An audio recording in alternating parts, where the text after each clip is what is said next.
ओम शांति आजिर साकार महावाक्य 2-1-2026 मधुर संतान माने तुम मानू परस्पर मध्य बहुत बहुत आत्मिक स्नेहयुक्त संबंध रखिबाकु हेबो। केबे भी मत भितर आसीबार नहीं।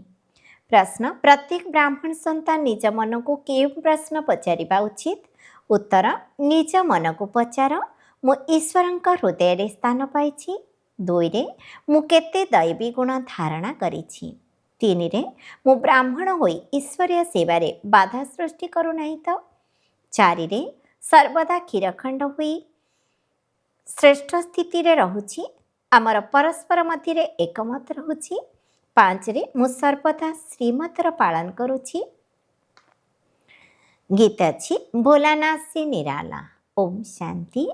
तुमे संतान माने हेउछ ईश्वरीय संप्रदाय। आगरु आसुरी संप्रदायर थिल। आसुरी संप्रदाय को यह जना नाही जे भोलानाथ काहाकू कहा जाउछि। एही कथा मध्य जानि नाहंती जे शिव शंकर भिन्न अटंती। शंकर देवता शिव परमात्मा पिता अटंती। किछि हेले भी जानि नाहंती। वर्तमान तुमे हेउछ ईश्वरीय संप्रदायर अथवा ईश्वरीय परिवार सदस्य। सेमाने हेले रावणर आसुरी परिवार सदस्य। केते फरक रही।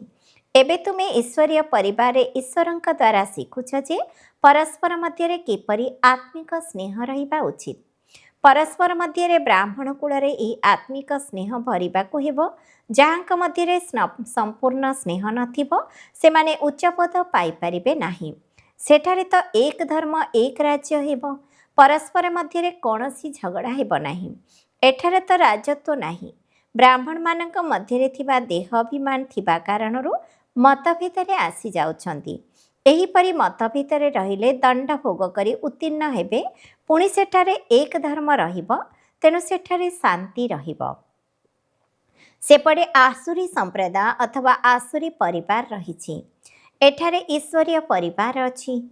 भविष्यत पई दैवी गुण धारण करुछंती।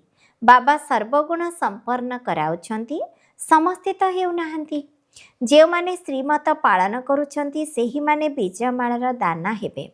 जे माଳାର दाना न हेबे से प्रजारे आसिबे। सेठारे तो दैवी गवर्नमेंट रहिबो। 100% पवित्रता शांति समृद्धि रहिबो। ब्राह्मण कुलर संतान मानकु एबे दैवी गुण धारण करिबाकु हेबो। केही तो भल भाबरे दैवी गुण धारण करी अन्य को कराई थांती।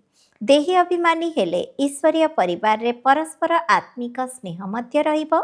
सेतिपई पिलामाने पुरुषार्थ करि चालिछंती। अंत समय रे समस्तंकर अवस्था एकापरि होई परिबो नाही। पुणी दंड भोग करी पदभ्रष्ट होइजिबो। नीच पद पाइबे। ब्राह्मण मानक मध्य जदि के क्षीरखंड भली मिलमिशी न रहुछंती, लुण पानी होई रहुछंती, दैवी गुण धारण करू नाहंती, तेबे श्रेष्ठ पद किपरि पाई परिबे। मतभेद हेबा जोगु केउंठी केउंठी ईश्वरीय सेवार मध्य बाधा सृष्टि करुछंती। एहार परिणाम कौन होई थाए? सेमाने एते उच्च पद पाई परिबे नाही। गोटे पटे क्षीरखंड होई रहिबा पई पुरुषार्थ करुछंती, अन्य पटे माया लुण पानी करि देउछि। जेउ कारणरू सेवा बदଳରେ अपसेवा करुछंती।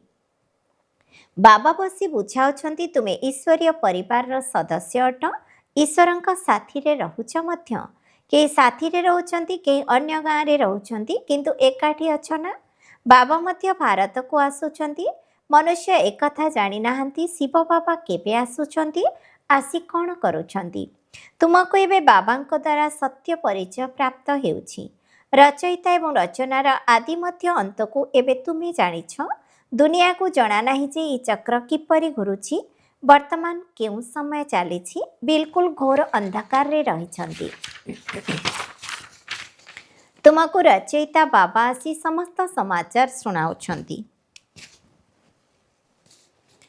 ता सहित बुझाउछंती जे हे शाळग्राम रूपी संतान माने मोते मने पकाओ। एकथा शिव बाबा निजर संतान मानकु कहउछंती। तुमे पवित्र हेबाकु चाहुछ ना? अधा कल्परू डाकी आसीछ। एबे मु आसीछि। शिव बाबा आसी थांती भारत को पुनर्बार शिवालय करिबा पई। रावण बेश्यालय करि देइछि। निजे ही गान करुछंती जे आमे पतित विकारी होई जाइछु। भारत सत्ययुगरे संपूर्ण निर्विकारी थिला। ନିର୍ବିକାରୀ ଦେବତାମାନଙ୍କୁ ବିକାରୀ ମନୁଷ୍ୟମାନେ ପୂଜା କରୁଛନ୍ତି। ପୁଣି ନିର୍ବିକାରୀ ଆତ୍ମାମାନେ ହିଁ ବିକାରୀ ହେଉଛନ୍ତି, ଏକଥା କାହାକୁ ଜଣା ନାହିଁ। ନିର୍ବିକାରୀ ଥିଲେ ତ ପୂଜ୍ୟ ଥିଲେ, ପୁଣି ବିକାରୀ ହୋଇ ପୂଜାରୀ ହେଉଛନ୍ତି।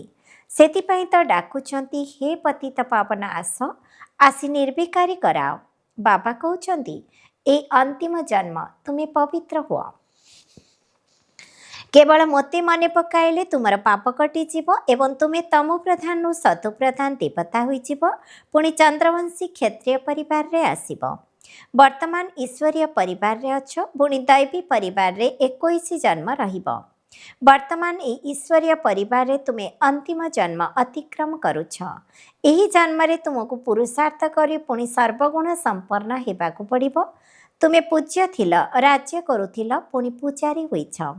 ଏହା ବୁଝାଇବାକୁ ପଡ଼ିବ ନା। ଭଗବାନ ହେଉଛନ୍ତି ବାବା, ଆମେ ତାଙ୍କର ସନ୍ତାନ ହୋଇଥିବାରୁ ଏହା ପରିବାର ହେଲା ନା। ଗାୟନ ମଧ୍ୟ କରୁଛନ୍ତି, ତୁମେ ମାତା ପିତା, ଆମେ ତୁମର ସନ୍ତାନ, ତେଣୁ ପରିବାର ହେଲା ନା। ଏବେ ବାବାଙ୍କ ଠାରୁ ଅସରନ୍ତି ସୁଖ ମିଳୁଛି। ବାବା କହୁଛନ୍ତି, ତୁମେ ନିଶ୍ଚିତ ଆମ ପରିବାର ଅଟ, କିନ୍ତୁ ଡ୍ରାମା ପ୍ଲାନ୍ ଅନୁସାରେ ରାବଣ ରାଜ୍ୟକୁ ଆସିବା ପରେ ତୁମେ ଦୁଃଖ ଭୋଗ କରୁଥିବାରୁ ଡାକୁଛ। ଏହା ତୁମର ପ୍ରକୃତ ପରିବାର ଅଟେ। ପୁଣି ତୁମକୁ ଭବିଷ୍ୟତ 21 ଜନ୍ମ ପାଇଁ ସମ୍ପତ୍ତି ଦେଉଛି। ଏହି ସମ୍ପତ୍ତି ପୁଣି ଦୈବୀ ପରିବାରରେ 21 ଜନ୍ମ ସ୍ଥାୟୀ ହେବ। ଦୈବୀ ପରିବାର ସତ୍ୟଯୁଗ ତ୍ରେତା ପର୍ଯ୍ୟନ୍ତ ଚାଲିବ। ପୁଣି ରାବଣ ରାଜ୍ୟ ହେବା ପରେ ଭୁଲି ଯାଉଛନ୍ତି ଯେ ଆମେ ଦୈବୀ ପରିବାରର ଅଟୁ। ବାମ ମାର୍ଗକୁ ଯିବା ଦ୍ୱାରା ଆସୁରୀ ପରିବାରର ସଦସ୍ୟ ହୋଇଯାଉଛନ୍ତି। 63 ଜନ୍ମ ସିଡ଼ି ଓହ୍ଲାଇ ଆସିଛ। ବର୍ତ୍ତମାନ ଏହି ସମସ୍ତ ଜ୍ଞାନ ତୁମ ବୁଦ୍ଧିରେ ଅଛି। ତୁମେ ଏକଥା କାହାକୁ ହେଲେ ବି ବୁଝାଇ ପାରିବ। ଅସଲରେ ତୁମେ ଦେବୀ ଦେବତା ଧର୍ମର ଅଟ। ସତ୍ୟଯୁଗ ଆଗରୁ କଳିଯୁଗ ଥିଲା। ସଙ୍ଗମରେ ତୁମକୁ ମନୁଷ୍ୟରୁ ଦେବତା କରାଯାଉଛି। ସତ୍ୟ ଓ କଳି ମଝିରେ ଏହି ସଙ୍ଗମ ରହିଛି। ତୁମକୁ ବ୍ରାହ୍ମଣ ଧର୍ମରୁ ପୁଣି ଦୈବୀ ଧର୍ମକୁ ନେଇ ଆସୁଛନ୍ତି। ବୁଝାଯାଉଛି ଲକ୍ଷ୍ମୀନାରାୟଣ ଏହି ରାଜ୍ୟ କିପରି ପ୍ରାପ୍ତ କରିଥିଲେ। ଏହା ପୂର୍ବରୁ ଆସୁରୀ ରାଜ୍ୟ ଥିଲା। ପୁଣି ଦୈବୀ ରାଜ୍ୟ କେବେ ଓ କିପରି ହେଲା। ବାବା କହୁଛନ୍ତି, କଳ୍ପ କଳ୍ପ ସଙ୍ଗମରେ ଆସି ତୁମକୁ ବ୍ରାହ୍ମଣ ଦେବତା କ୍ଷତ୍ରିୟ ଧର୍ମକୁ ନେଇଯାଉଛି। ଏହା ଭଗବାନଙ୍କର ପରିବାର ଅଟେ। ସମସ୍ତେ କହୁଛନ୍ତି ଗଡ୍ ଫାଦର, କିନ୍ତୁ ବାବାଙ୍କୁ ନ ଜାଣିବା କାରଣରୁ ଅନାଥ ହୋଇଯାଇଛନ୍ତି। ସେଥିପାଇଁ ବାବା ଆସୁଛନ୍ତି ଘୋର ଅନ୍ଧକାରରୁ ଆଲୋକକୁ ନେଇଯିବା ପାଇଁ। ଏବେ ସ୍ୱର୍ଗ ସ୍ଥାପନା ହେଉଛି। ତୁମେମାନେ ପାଠ ପଢ଼ୁଛ, ଦୈବୀ ଗୁଣ ଧାରଣ କରୁଛ। ଏକଥା ମଧ୍ୟ ଜାଣିବା ଉଚିତ, ଶିବ ଜୟନ୍ତୀ ପାଳନ କରୁଛନ୍ତି। ଶିବ ଜୟନ୍ତୀ ପରେ ପୁଣି କ'ଣ ହେବ? ନିଶ୍ଚିତ ଦୈବୀ ରାଜ୍ୟର ଜୟନ୍ତୀ ହୋଇଥିବ ନା।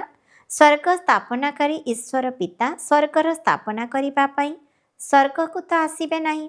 କହୁଛନ୍ତି, ମୁଁ ନର୍କ ଓ ସ୍ୱର୍ଗ ମଧ୍ୟରେ ଥିବା ସଙ୍ଗମରେ ଆସୁଛି। ଶିବରାତ୍ରି କହୁଛନ୍ତି ନା, ତେଣୁ ମୁଁ ରାତ୍ରିରେ ଆସୁଛି। ଏକଥା ତୁମେମାନେ ହିଁ ବୁଝିପାରିବ। ଯିଏ ବୁଝନ୍ତି ସେ ଅନ୍ୟକୁ ମଧ୍ୟ ଧାରଣା କରାଇଥାନ୍ତି। ଯେଉଁମାନେ ମନୋବଚନ କର୍ମରେ ସେବାରେ ତତ୍ପର ରହିଥାନ୍ତି, ସେମାନେ ବାବାଙ୍କର ହୃଦୟରେ ଥାନ୍ତି। ଯେତେ ଯେତେ ଅଧିକ ସେବା କରିବେ, ସେତେ ସ୍ନେହର ପାତ୍ର ହେବେ। କେହି ଅଲରାଉଣ୍ଡର ସେବାଧାରୀ ହୋଇଥାନ୍ତି। ସବୁ କାମ ଶିଖିବା ଦରକାର। ରାନ୍ଧିବା, ରୁଟି ସେକିବା, ବାସନ ମାଜିବା, ଏହା ମଧ୍ୟ ସେବା ଅଟେ ନା। କିନ୍ତୁ ପ୍ରଥମ ହେଲା ବାବାଙ୍କର ସ୍ମୃତି। ତାଙ୍କ ସ୍ମୃତି ଦ୍ୱାରା ହିଁ ବିକର୍ମ ବିନାଶ ହେବ। ଏଠାକାର ସମ୍ପତ୍ତି ମିଳିଛି। ସେଠାରେ ସର୍ବଗୁଣ ସମ୍ପନ୍ନ ରହିବେ, ଯଥା ରାଜାରାଣୀ ତଥା ପ୍ରଜା। ସେଠାରେ ଦୁଃଖର କଥା ରହିବ ନାହିଁ। ବର୍ତ୍ତମାନ ସମସ୍ତେ ନର୍କବାସୀ ଅଟନ୍ତି। ସମସ୍ତଙ୍କର ଅବତରଣର କଳା ହୋଇଯାଇଛି। ପୁଣି ଏବେ ଆରୋହଣ କଳା ହେବ।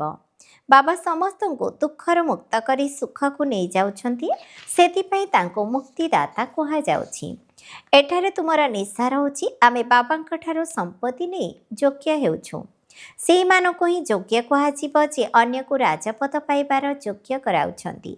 ଏକଥା ମଧ୍ୟ ବାବା ବୁଝାଉଛନ୍ତି ଯେ ପଢ଼ିବା ପାଇଁ ତ ବହୁତ ଆସିବେ। ଏପରି ନୁହେଁ କି ସମସ୍ତେ 84 ଜନ୍ମ ନେବେ। ଯିଏ ଭଲ ଭାବେ ନ ପଢ଼ିବେ ସେ ଡେରିରେ ଆସିବେ, ତେବେ ଜନ୍ମ ମଧ୍ୟ କମ୍ ହେବ ନା। କେହି 80 ଜନ୍ମ, କେହି 82 ଜନ୍ମ, କେହି ଜଲ୍ଦି ଆସୁଛନ୍ତି, କେହି ପଛରେ ଆସୁଛନ୍ତି। ସମସ୍ତର ଆଧାର ପାଠପଢ଼ା ଉପରେ ରହିଛି। ସାଧାରଣ ପ୍ରଜାମାନେ ପରେ ଆସିବେ। ସେମାନଙ୍କର 84 ଜନ୍ମ ହୋଇପାରିବ ନାହିଁ, କାହିଁକି ନା ପରେ ଆସୁଛନ୍ତି। ଯିଏ ବିଲକୁଲ ଶେଷରେ ଥିବେ ସେ ତ୍ରେତାର ଅନ୍ତରେ ଆସି ଜନ୍ମ ନେବେ, ପୁଣି ବାମ ମାର୍ଗରେ ଯାଇ ଓହ୍ଲାଇବା ଆରମ୍ଭ ହୋଇଯାଇଥାଏ। ଭାରତବାସୀମାନେ କିପରି 84 ଜନ୍ମ ନେଉଛନ୍ତି ତାହା ଏହି ଶ୍ରୀଚିତ୍ରରେ ଦର୍ଶାଯାଇଛି।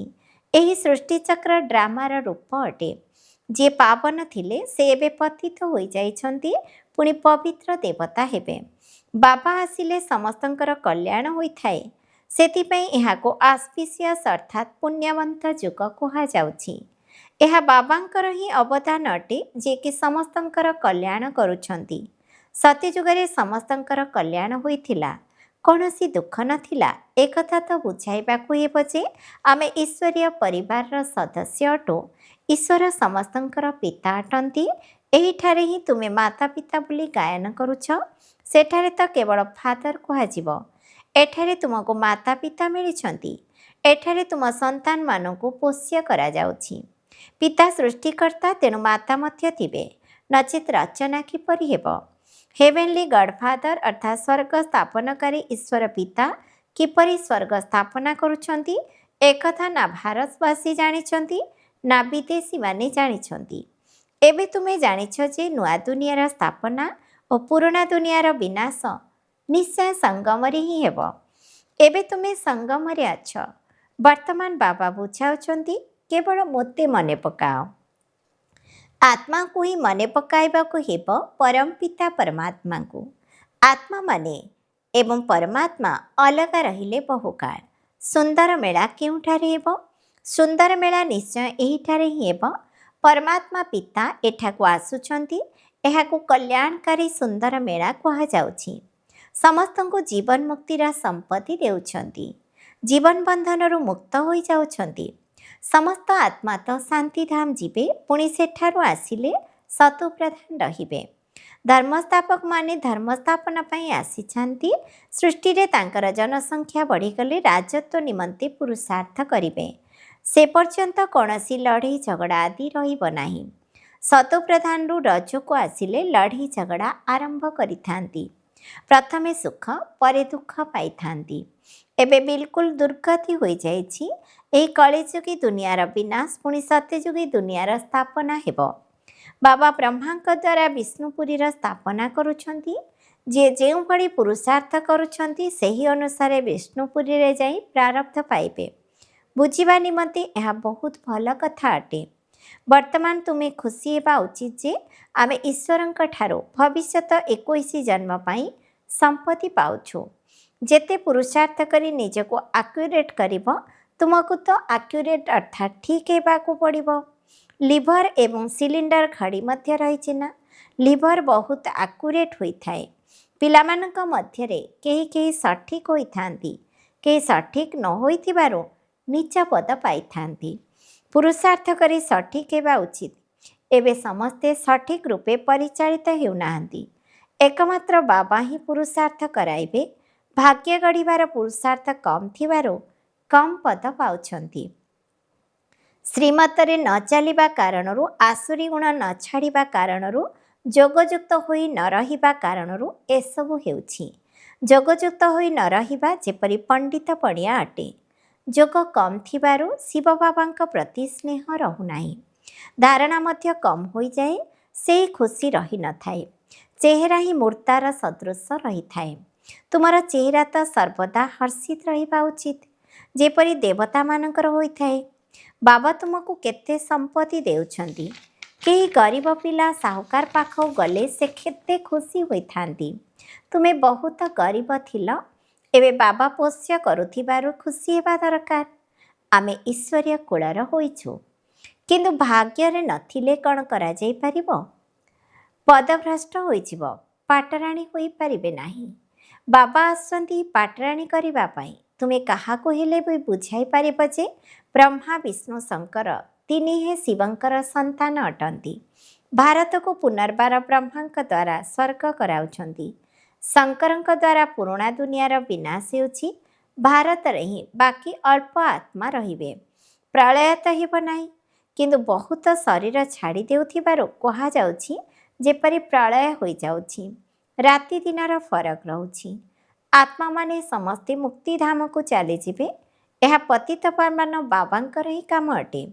बाबा कहते देही अभिमानी हुआ, नचेत पुराणा संबंधी मने पड़े। स्थूल रूप से त्याग करथिले मध्य मने पड़ी थांती, अर्थात नष्ट महा होई नाहंती। एहाकु व्यभिचारी याद कहा जाउची। एमाने सद्गति पाई परिबे नाही, काहेकि ना दुर्गति रे थिबा आत्मा मानको मने पकाउछंती। अच्छा, मीठा मीठा शिकिलधे संतान मानक प्रति माता पिता बापदादांकर मधुर स्नेह संपन्न शुभेच्छा एवं सुप्रभात। आत्मिक पितांकर आत्मिक संतान मानकु नमस्ते।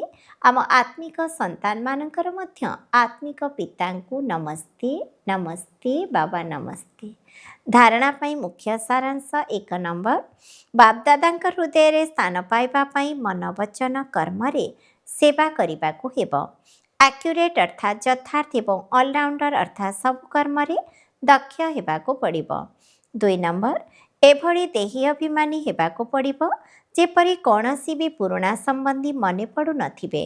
परस्पर मध्य रे बहुत बहुत आत्मिक स्नेह रे रहिबाको हेबो, लुण पानी हेबार नाही।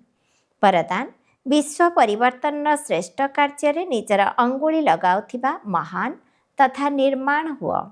जेपरि कौनसी स्थूल खाद्य पदार्थ प्रस्तुत करने समय से सबु जिनस ठीक भाव में मिसाइबा को पड़ी थाए। जदि साधारण लुण बा चीनी टिके कम हो जाए तेबे ताहा खाइबा योग्य होई पारे नाही। सेपरि विश्व परिवर्तन ही श्रेष्ठ कार्य पाई मध्य बाबांकर प्रत्येक रत्न मानकर आवश्यकता रही। एतिरे समस्तंकर आंगुली लागिबा दरकार। समस्ते निज निज हिसाब से बहुत बहुत आवश्यक अटंती। समस्ते श्रेष्ठ महारथी अटंती। सेतिपाई निजर कार्यर श्रेष्ठतार मूल्य को जान। समस्ते महान आत्मा अट, किंतु जेतिकी महान अट सेतिकी निर्माण मध्य हुआ। स्लोगान, जदि निजर स्वभाव को सरल करिदेब तेबे सबु कार्य सरल होइजिब। अव्यक्ति सारा ये अव्यक्ति मासरे बंधन मुक्त हो जीवन मुक्त स्थितिर अनुभव कर।